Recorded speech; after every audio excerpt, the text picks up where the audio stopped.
Hai nakama, One Piece Update Channel balik lagi nih.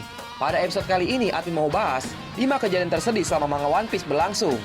Oke baiklah, tanpa berlama-lama lagi, langsung saja, mari kita bahas. One Piece telah mengudara sejak tahun 1997. Tahun ini usianya akan genap 23 tahun. Pada tanggal 4 Agustus nanti, manganya sudah hampir 1000 chapter, dan animenya sudah mau genap 900 episode. Selama itu pula sudah banyak kejadian-kejadian yang bisa membuat penikmatnya merasa senang, penasaran, kesal, kecewa, hingga sedih. Berikut ini 5 kejadian yang menurut admin sangat menyedihkan. Mulai dari yang kelima, kejadian kematian Port Gas di Ace. Salah satu syok momen di mana Luffy sampai harus tidak sadarkan diri setelah melihat kakaknya dibunuh oleh salah seorang admiral angkatan laut yaitu Sakatsuki alias Akainu. Selain kematian kakaknya ini, Luffy juga mengalami luka-luka yang cukup parah. Admin yakin semenjak saat itu, karakter Akainu menjadi salah satu karakter yang paling tidak disukai. Yang membuat lebih dramatis lagi, saat kejadian itu Monkey the God, kakek dari Luffy dan Ace, sangat amat kesal. Bahkan tubuhnya sampai gemetar dan menangis melihat Ace dieksekusi dengan cara tragis oleh si Akainu. Mungkin saja bila Garp tidak ditahan oleh Sengoku, ia bisa membuat Akainu mati juga. Pokoknya sangat dramatis dan menyedihkan. Kejadian kematian Ace ini, nakama bisa langsung lihat saja pada manga chapter ke-574 atau pada animenya di episode 483. Di urutan keempat, ada kejadian di mana untuk pertama kalinya bajak laut topi jerami benar-benar tidak bisa memberikan perlawanan terhadap musuhnya di kejadian awal mula time skip. Saat itu, bajak laut topi jerami harus berhadapan dengan pasifista Sentomaru dan Admiral Angkatan Laut Borsalino alias Kizaru. Admin yakin para nakama setuju, ini salah satu kejadian emosional dan menyedihkan. Ketika melihat Luffy yang biasanya selalu percaya diri bisa mengalahkan lawan-lawannya, dia malah melihat nakamanya terluka parah dan akhirnya harus menangisi nakamanya karena tidak bisa menyelamatkan seorang pun dari serangan Kuma yang memisahkan mereka ke seluruh penjuru dunia. Orang yang mengetahui tujuan dan maksud baiknya Kuma hanya relik. Jadi sangat wajar waktu itu Luffy terlihat sangat amat putus asa setelah melihat nakamanya menghilang itu saja. Luffy sendiri mendarat di Pulau Amazon Lily, Zoro mendarat di Pulau Kuregana, Nami mendarat di Westeria, Usopp mendarat di Pulau Boin, Sanji mendarat di Kamabaka Kingdom, Chopper mendarat di Torino Kingdom, Robin mendarat di Tequila Wolf, Franky mendarat di Pulau Karakuri, dan Brook mendarat di Pulau Namakura. Meskipun menyedihkan, secara tidak langsung nyawa mereka telah diselamatkan oleh Kuma. Kejadian ini berlangsung di Aksa Baudi, yang tepatnya mulai dari manga chapter 510 sampai puncaknya 513. Urutan ketiga, kejadian perpisahan dengan Going Merry. Ya, ini merupakan kejadian yang menyedihkan, di mana bajak laut topi jerami harus berpisah dengan kapal pertamanya setelah menemani mereka berpetualang dari East Blue sampai ke Greenland. Yang membuat perpisahan ini tambah menyedihkan lagi karena beberapa kejadian sebelumnya. Dimulai dari Usopp yang sempat melihat sosok misterius yang disebut Prabau Terman, dan ia baru tahu kalau sosok ini merupakan hasil dari kasih sayang dan cinta seluruh anggota kepada Going Merry, sehingga Merry seperti hidup. Kemudian Luffy dan Usopp yang sempat bertengkar hebat, dikarenakan Luffy terpaksa harus memutuskan untuk membeli atau membuat kapal baru agar bisa melanjutkan petualangannya. Dan puncaknya, Merry yang telah dibuang ke laut saat Aqua Laguna meminta tolong untuk diperbaiki oleh Iceberg agar ia bisa menolong kelompok topi jerami untuk terakhir kalinya. Dan secara ajaib, Merry hadir di Enies Lobby lalu membantu bajak laut topi jerami meloloskan diri. Sampai akhirnya tiba waktunya untuk berpisah. Going Merry tiba-tiba terbelah menjadi dua dan dinyatakan tidak bisa diselamatkan lagi. Yap, sangat heartbreaking moment. Kalau nakama mengikuti One Piece dari awal, pasti akan menitikkan air mata melihat kejadian ini. Karena saking populernya, secara khusus, kejadian ini dibuat movie-nya, yang kalau tidak salah bernama Episode of Merry. Nakama bisa langsung cari saja dan menontonnya agar lebih dapat feel-nya. Urutan kedua, kejadian yang menyedihkan selanjutnya adalah tragedi masa lalu Pulau Dressrosa, di mana saat bajak laut Don Quixote melakukan kudeta kepada Raja Riku. Banyak faktor yang menyedihkan di kejadian masa lalunya Dressrosa ini. Pertama, saat Raja Riku dipaksa oleh Luffy untuk mengumpulkan uang 10 miliar dalam waktu semalam.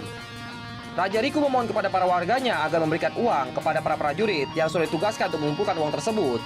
Warga yang memang sudah percaya dengan Raja Riku yang terkenal baik dan sangat bijaksana dengan sukarela untuk memberikan uangnya, sampai akhirnya Luffy yang sadar kalau Raja Riku akan mampu memenuhi syarat itu menggunakan cara licik yang paling hina untuk mengkudeta Raja Riku, yaitu dengan mengendalikan tubuh Raja Riku dan juga para prajuritnya, sehingga Raja Riku dan prajuritnya menyerang para warga. Lalu Luffy muncul sebagai sosok pahlawan yang berhasil menghentikan Raja Riku, hingga para warga yang awalnya mencintai rajanya berbalik menjadi 180 derajat jadi sangat amat membenci Raja Riku. Kedua, para mainan mereka yang tidak mematuhi perintah Luffy akan diubah menjadi mainan. Lalu orang-orang yang memiliki hubungan dengannya akan menjadi lupa dengan keberadaannya si orang yang menjadi mainan. Banyak sekali keluarga, kekasih, dan sahabat yang melupakan, bahkan seperti ingatannya dihapus tentang keberadaan orang yang menjadi mainan. Hal ini juga berhubungan dengan masa lalunya Rebecca. Ketiga, kisah keluarga Rebecca. Rebecca salah satu orang yang paling dirugikan atas kejadian kudeta ini. Dikarenakan ia harus kehilangan ibunya, ayahnya diubah menjadi mainan, dan dirinya tidak ingat sama sekali kalau memiliki ayah. Lalu dihina karena merupakan salah satu keturunan Raja Riku.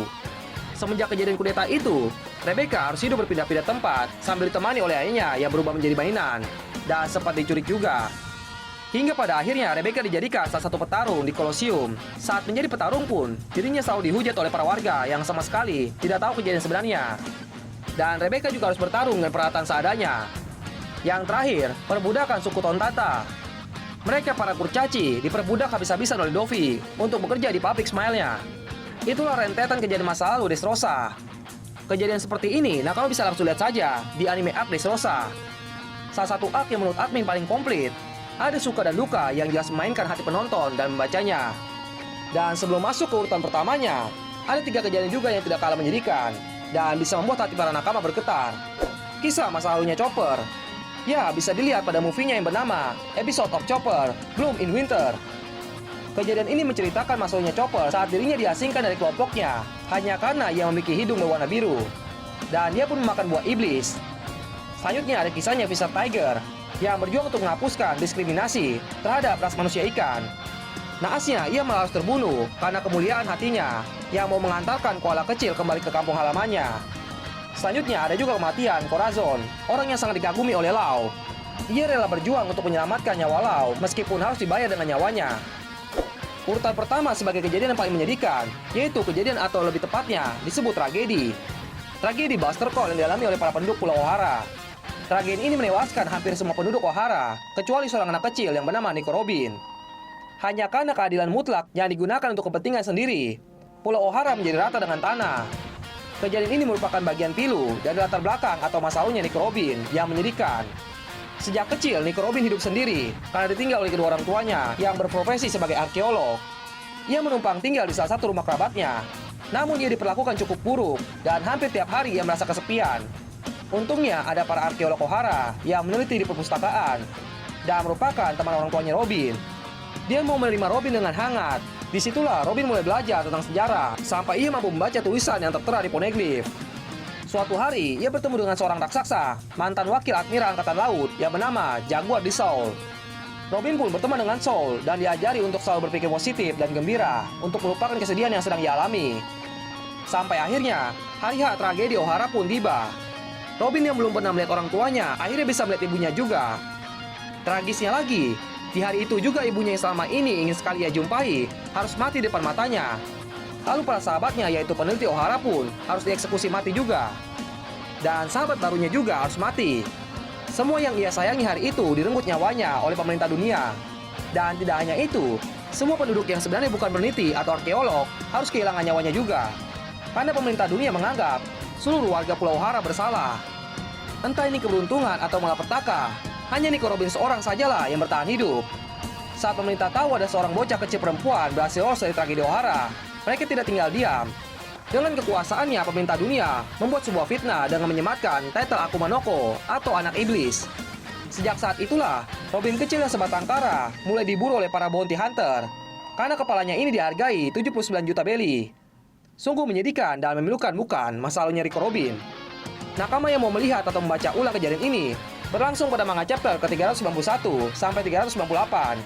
Sedangkan di animenya ada pada episode 275 sampai 278.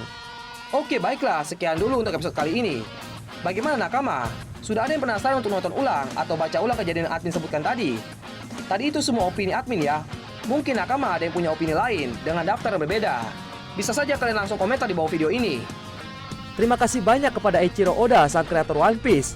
Terima kasih juga kepada PT Suisa yang sudah mempublikasikan manganya. Dan tak lupa juga kita berterima kasih kepada Toei Animation yang sudah membuat animasi dari One Piece. Mari kita dukung mereka semua. Salah satu caranya adalah dengan mendownload aplikasi membaca manga resmi dari PT Suisa. Silakan download Manga Plus di HP kalian agar kalian bisa lebih update tentang manga One Piece.